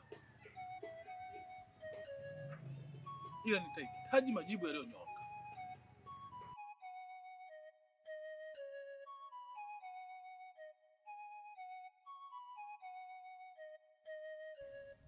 Ndio ulikuwa unayataka Kudhalilishwa hivi wewe ndio unataka mwanangu, si ndio?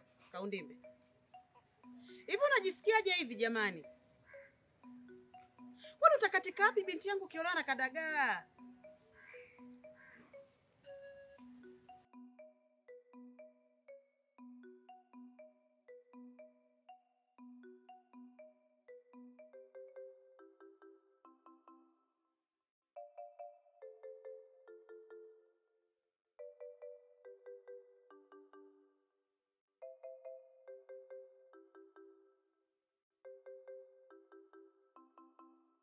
Sendekwa.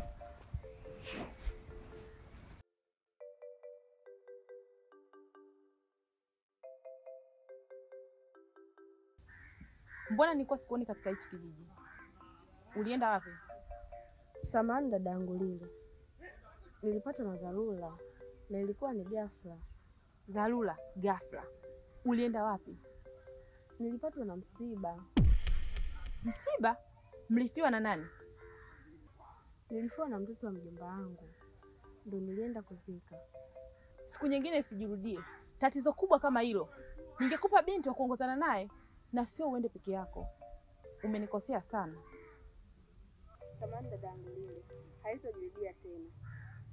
Alafu pia katika kurudi ilikuwa ni usiku, nikashindwa kuja. Sawa, sijapenda. Sawa dada yangu Lili.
Kaundimbe,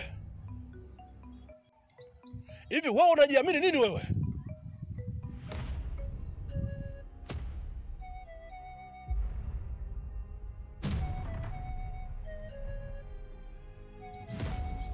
Kaundimbe, wewe unatoa wapi ujasiri wa kukataa jambo nilolipanga mimi na mama yako? Sasa utaolewa na mwanangu Kadagaa, utaki usitake. Mzee Kikoti, hata kama nipo chini ya himaya yako, ila huwezi kutawala hisia zangu. Mimi mwanao Kadagaa simhitaji. Kaundimbe, huo ujasiri wako utakupoza. Nipe jibu la mwisho. Mzee Kikoti, siwezi kuolewa na mwanao kwa sababu mwanao ni dhaifu sana. Hivyo siwezi kuwa na mwanaume dhaifu kiasi kile. Wewe, nasema nitakufanya kitu kibaya na utaipoza hadi familia yako. Lazima uolewe na mwanangu. Ukakae na ufikirie na unipe jibu.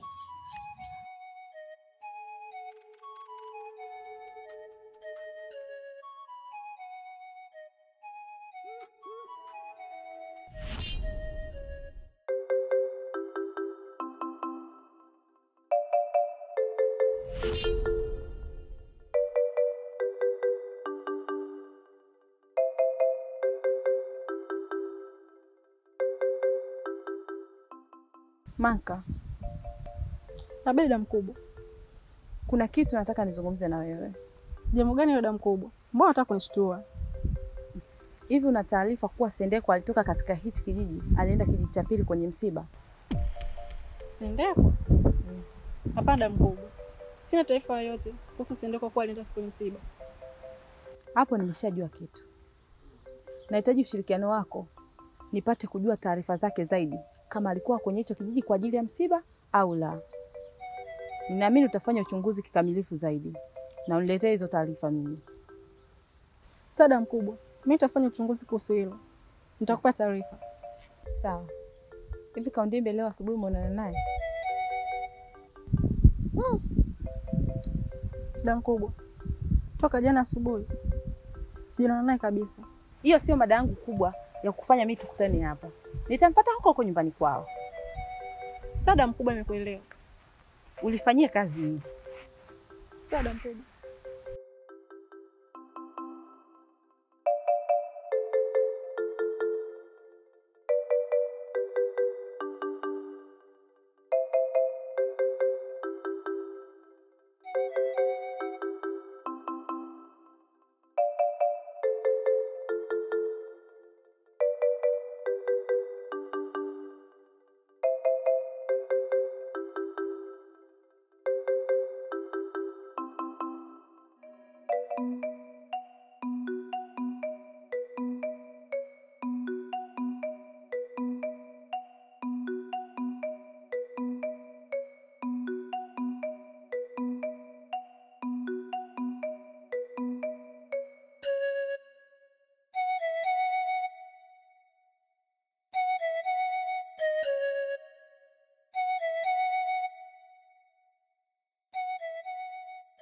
Kadaga, ndo narudi?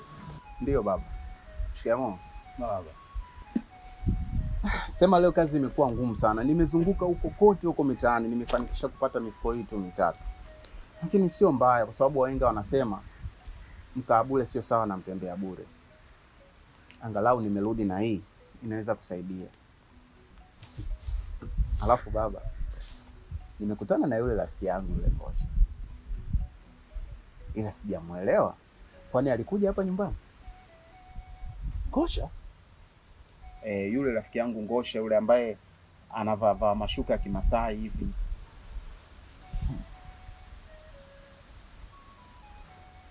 Kama ni huyo alishakuja hapa. Mimi nimekaa kwenye kiti hapa. Sina hili wala lile. Mara ghafla na mwanamke anatokea. Ameoka na mwana huyo. Na shuka yake anakuja. Kava mishuka hiyo. Kaja hakuna cha salamu. Hakuna cha nini mtoto yule. Hata ufika kutana mzee anaanza tu kadaga. Kadaga nimemkuta. Hana adabu. Sawa. Ndio maana nimeshangaa kwa sababu alivyoniona tu kakimbia kwa kwamba ameona kitu cha ajabu, yani kitu ambacho hajawahi kukiona. Sasa nikamfuatilia mpaka mwisho. Nilipokutana naye namuulizia, ananiambia nilikuja nyumbani kwako, nimelikuta lizee. Nikajua tu hapa baba itakuwa amefanya jambo lake hapa. Tena ashukuru kwa sababu ni rafiki yako. Ningemnevi ningemgeuza ngedere. Lakini baba, mimi naomba wakati mwingine usifanye hivi kwa sababu wale ni marafiki zangu. Angalia unawafanyia mambo ya ajabu mpaka nakutana naye ananikimbia. Uone kama unaniweka mbali na marafiki zangu. Mimi nilishamsamehe. Na light ningekuwa sijamsamehe. Alipiga ni magoti. Babu. Kwanza kantisha, ananitishia.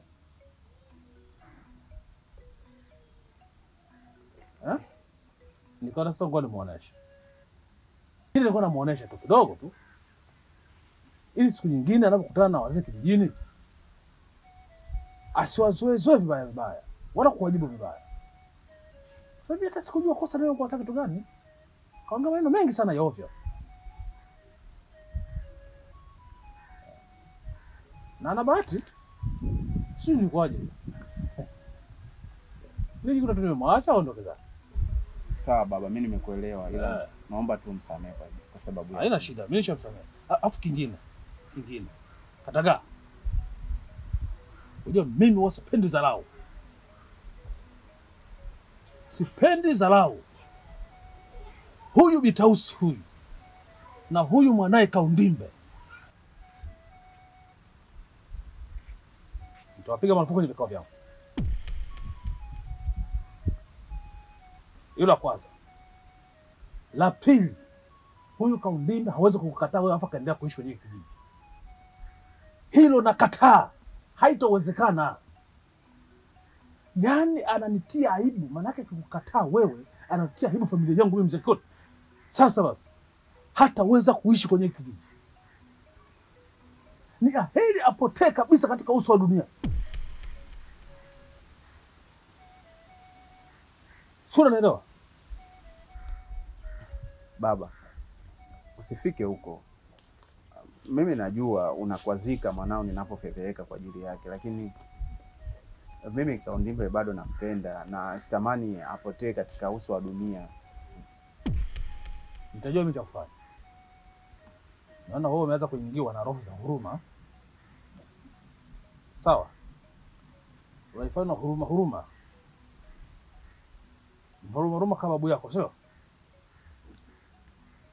Sasa mimi sina huruma. Haiwezekani mtu anipande kichwani mimi nimwangalie nimwache. Nini?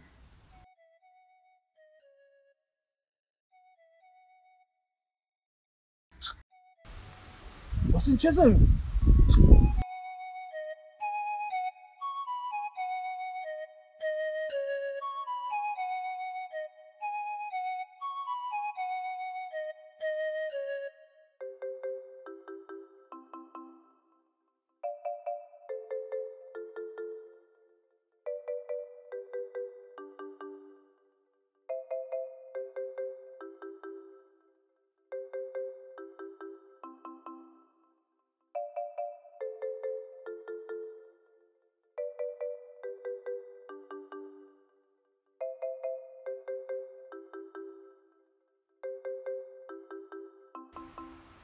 Wewe Wengosha, Wengosha wewe.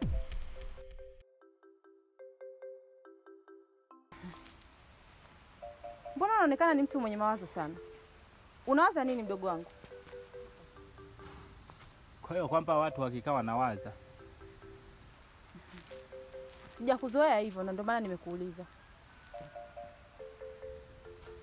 Dada, mimi siwazi chochote. Mdogo wangu, hebu niambie. Usiponiambia mimi utamwambia mwingine nani? Na mimi sijakuzoea hivyo. Hebu niambie. Una shida gani? Nasema tu kuna kitu kinanisumbua kabisa. Dada, najua nilijikuficha sana nikasema nisikwambie, lakini mimi nilitoka hapa nikaenda kule kwa kina nani ule Kadagaa kwenda kumchukua tukachukue mifuko. Ila kufika kule nikakutana yupo mzee, simjui, sijui ndo nani yake pale. Nikafika nikaanza kumuuliza Kadagaa yupo? Tena hata mtoto wa watu sijamfanya kitu, nimemsamulia vizuri. Nikamuuliza Kadagaa yupo? Ananiangalia tu. Kadagaa yupo? Ananiangalia tu. Sasa mimi nikaondoka. Ile nafika mbele, sikanitokea huyo hapa. Kumbe hicho ndo kinachokuwazisha mdogo wangu. Kwa hiyo kwamba mimi nakwambia unaniambia na wewe, kama umeamua kuja sasa kunitukana, ni baba yako yule. Mimi nakwambia afu namtetea. Wewe utakuwa umewaza sana. Na ndio maana unahisi kama anakutokea. Hivi katika kijiji chetu hichi nani anaweza kukutokea wewe mdogo wangu? Kwani hajanitokea? Tani nishamwambia kabisa na huyo mtoto wake sitaki mazoea. Utakuja kukuta nimemng'ata mimi. Amekutokea kwa muonekano gani? Haja mimi mtu limekuja yani la ajabu, sijui limevaa mailizi, sijui manini. Linakuja kunitokea mbele. Mimi kajua haya mambo yapo kwenye masikilini, kumbe mpaka watu wanafanya kabisa. Alafu nakwambia unanicheka.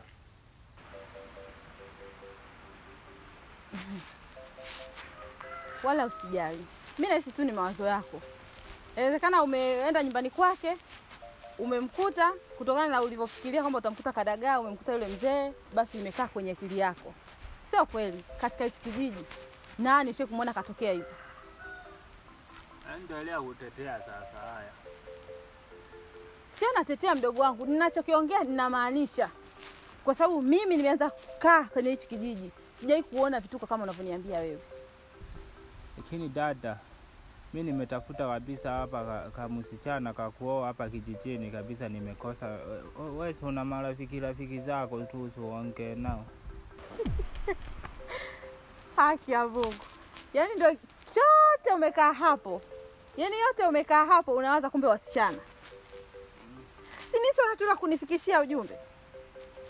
Mpaka uwaze, uhangaike wewe uzunguke, usingizie mpaka na wazee wa watu. Kumbe shida ni kama mwanamke. Haya mniambie mwanamke gani ulompenda katika hichi kijiji chetu? Sasa mimi nikiwafuata wenyewe hata mimi nafika na waambiaje sasa? Tatizo lako huko nyuma sana. Wewe ni mshamba. Inatakiwa uwe mjanja. Mpate unamueleza shida yako. Bwana mimi nina shida 1 2 3. Anakuelewa. Hilo swala limeisha. Niachie bibi. Mimi ndo dada mkubwa katika hichi kijiji. Mwanamke yeyote ambaye unamtaka, ni kitendo cha kuniambia ni yule ninayemtaka. Lakini mimi nimekaona kabiti fulani hivi. Kana nywele kako hivi. Tamana kukubaliki tataangu. Ushindwagi na jambo. Kaona nitafutia kama msichana karuzi kabisa kalembo yani kamruzi. Mdogo wangu mimi sipendi nikuone hivyo. Napenda tu muda wote tuwe tunafurahi, Wewe furahishi na mazingira yetu. Itakuwa ujivunie una dada kama mimi na sio wewe unawazawaza kama hivyo. Hiyo imeisha, hiyo futa. Sipendi nikuone kama hivyo.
We Manka, umefuata nini huku kwa wanaume? Unafahamu fika huku wanaoga wanaume, na wewe wa kike huku umefuata nini?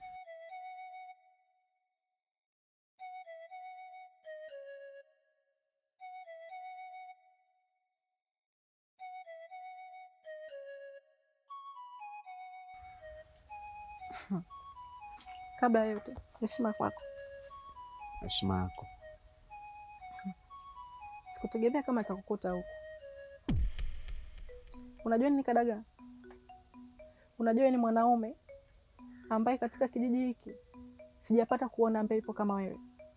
Wewe ni mwanaume mzuri sana. Nimetokea kupenda sana. Na jinsi kila ninavyokuona, tunavyokutana pale kingeni, unazidi kunifanya nipagawe mwenzio. Natamani ukubali ombi langu na ulizie kwa na mimi.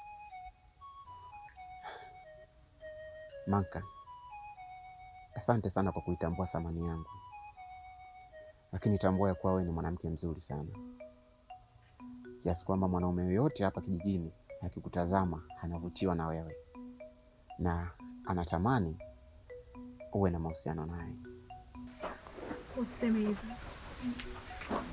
Mimi najua wewe ni mtoto mkuu.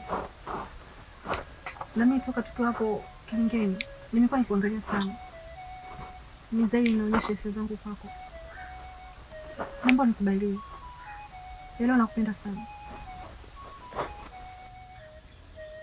Sawa Manka. Najitahidi sana kukuelewa. Lakini kama unavyotambua, mila na desturi zetu za Kiafrika haziruhusu mtoto wa kike kwenda kumtamkia hisia zake mtoto wa kiume.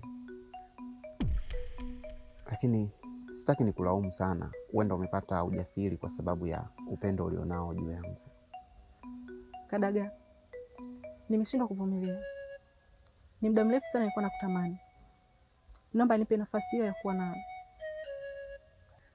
Hivi hujafikiria kuwa hicho kitu ambacho unaniambia mimi naweza nikakufikiria kwamba wewe ni mwanamke malaya, mwanamke ambaye unaweza kumtamkia maneno mwanaume yoyote yule pindi unapomhitaji? Haujawaza hicho kitu? Hilo sijali. Hajalishi mtu ataongea nini, lakini kwa mtu anayempenda niko lazima nifanye kitu chenye maana.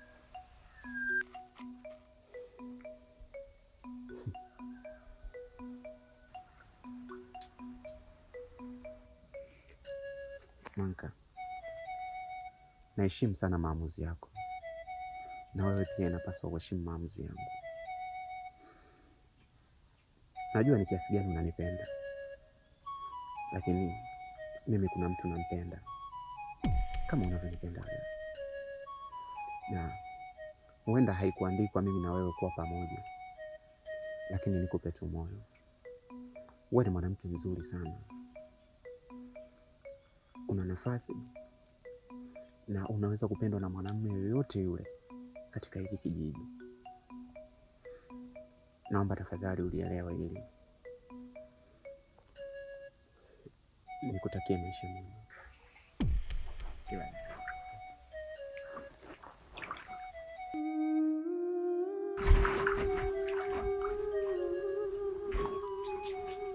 Sawa. Mimi nakubali maamuzi yako.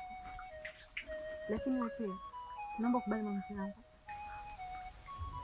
Mimi kuelewa. Lakini wewe utabidi unielewe. Ila kwa nakupenda sana. Sawa. Mimi naondoka.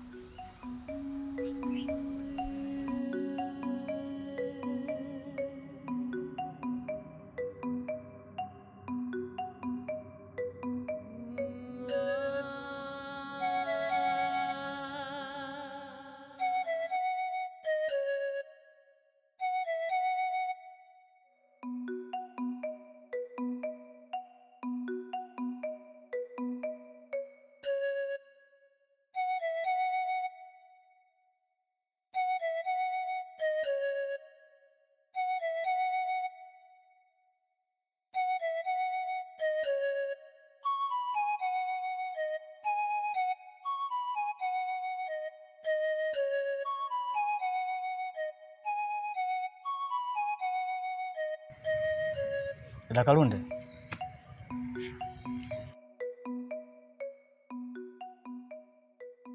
Unafanya nini kwenye msitu kama huu peke yako? Alafu dada Ngolile alikuja nyumbani kukuulizia. Mimi nikasema sijui ulipo. Angolile?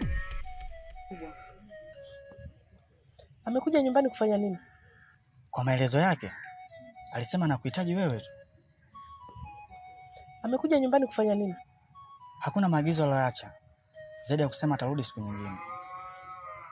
Angolile amekuja nyumbani, kutakuwa na shida. Basi wewe tangulia nyumbani, mimi nitakuja.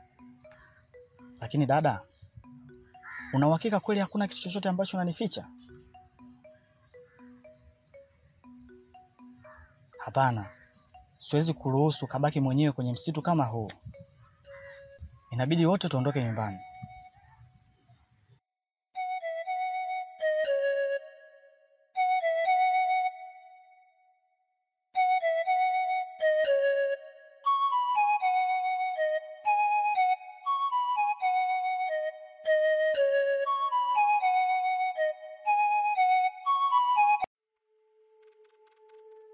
Wanangu moto moto wanyama, moto moto wanyama, we moto moto wanyama, moto moto wanyama, we moto moto wanyama, moto moto wanyama, we moto moto wanyama, moto moto wanyama, moto moto wanyama, we moto moto wanyama, moto moto wanyama, we moto moto wanyama, we moto moto wanyama, moto moto wanyama, moto moto wanyama. Karibu. Nachindi chala la kichapa magara ndacheroba. Vipi? Mkuu bado hajafika? Bado. Ila muda sio mrefu atafika hapa.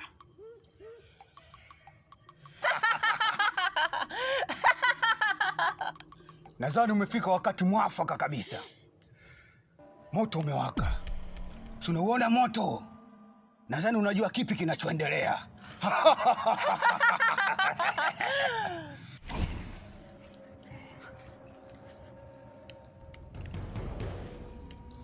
Mzigo hapa.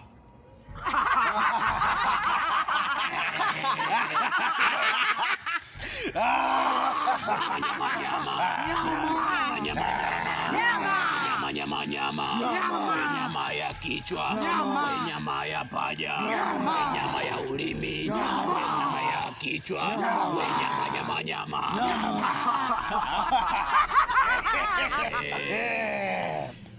Karibu sana mkuu.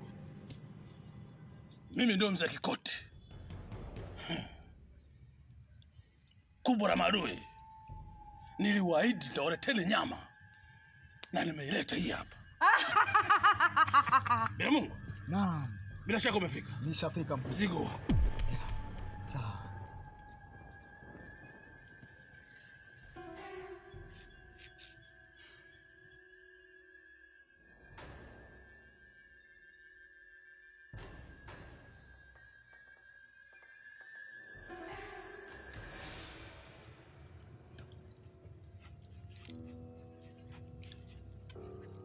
Amenona kweli kweli yani. Hebu nyama.